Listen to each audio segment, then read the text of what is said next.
So we've had a tip-off that a lynx has been being seen here relatively recently and relatively regularly. So any place where there's a regular sighting of a lynx is a place we need to hang out. So we've been here since dawn, haven't seen one. We've had a little walk around and there is some lynx poo here. There's some older stuff down there. It's not too fresh, but I mean, I think the last time it was seen was last week. And it's relatively open and it's public. So we're going to be staking out here over the next few days, hoping that we spot it. But again, there's lots of these bushes that the lynx like to hide in and jump between, and you kind of blink for a second and you might miss it. So we're just going to wait and see. So typically we've done the stakeout and there's a lynx in this bush just here. I was just walking along the path and heard the noise. So we're hanging back a bit. It's just in this bush here. Typically too close for this. But it's here, that's the main thing. I just found a fresh scat there and walking down the path, so hopefully it will come out. This is what it's all been about. Searching for this. That's the rarest cat in the world. The Iberian Lynx. It's like quite a young one, maybe one of this year's cubs. Deep in these, but they love these bushes, and these is what we've been saying, these bushes have been what we've been expecting to find one near, to find one right next to a path. Is quite incredible. It's amazing to be in this bush. It's the rarest cat in the world, an animal that we've been searching for nearly 2 months now, and this is the first wild sighting. Typically, it's deep in this bush. It's hard to get a good picture, but just seeing one is completely makes every hour of waiting worth it. It's actually, I think it's gone to sleep. It's kind of tucked in, so it's quite relaxed, but we're going to wait nearby, and I guess it's a sit and wait now. We know where the lynx is, and eventually we'll come out the bush and start hunting, be it at some point this morning or later on this evening. Luke, this side.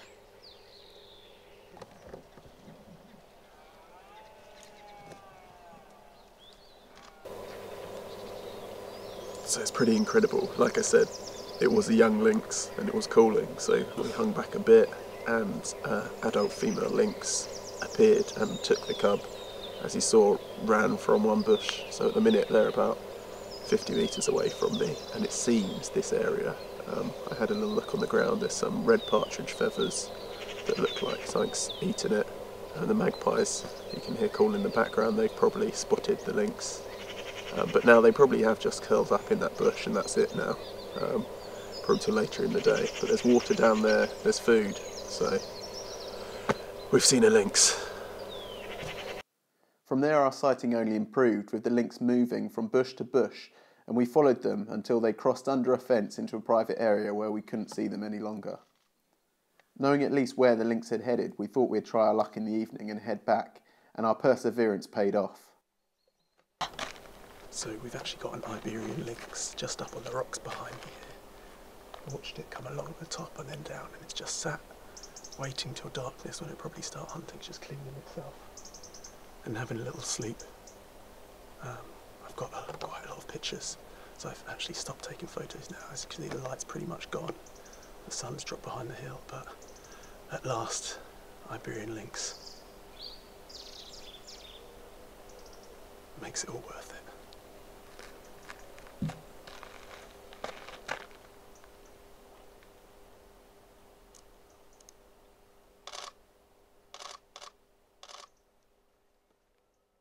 But this wasn't to be the last lynx we saw this week. Just got here about a minute ago, and we just saw down here a lynx jumping across the rocks. Literally just here you can see.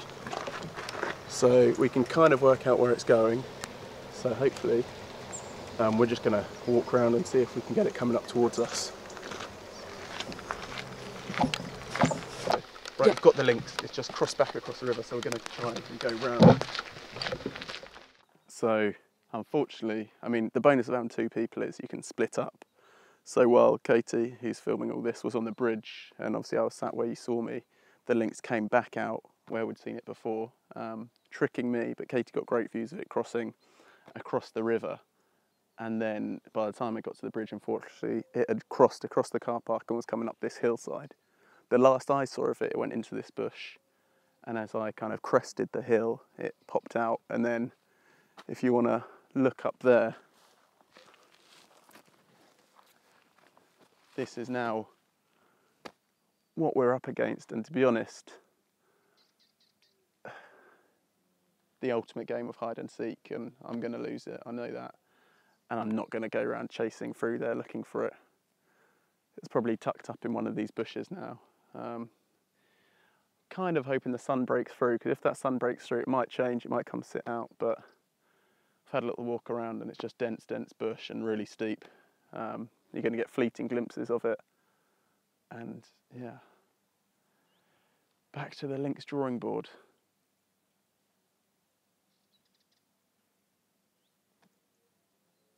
I heard something. So in this game, you need a lot of luck, and luckily we finally got some. After 70 days, we got a tip off, and we came up here. We managed to find those 2 lynx. At first we thought it's just the one in the bush, but there was actually 2 there. At the time, we thought it was a young cub or one of this year's cubs with a female.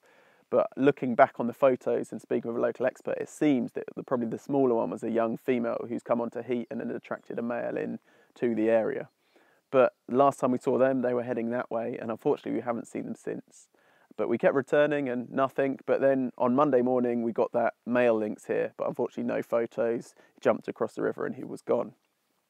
But putting all this time in, you're seeing other stuff. Be it when you're looking for the lynx, you find the remnants of the genet, which probably were killed by lynx, which is very important for the project, because again, it's related to the lynx. But also you're seeing other species. So the red deer at the minute, they're rutting, and I've got a couple of photos that I haven't seen before of the deer actually swimming across the river and crossing the bridge. It just really helps when you're photographing probably one of the hardest species in the world to photograph. You're not going to get thousands of pictures of it. So to get other species, and that's why we're going on to doing the land uses, the conservation measures, and more of this, the red deer, the ibex, the Spanish imperial eagle, just to bulk out the project. So you have a nice kind of portfolio at the end of things to really promote the area and the species as a whole.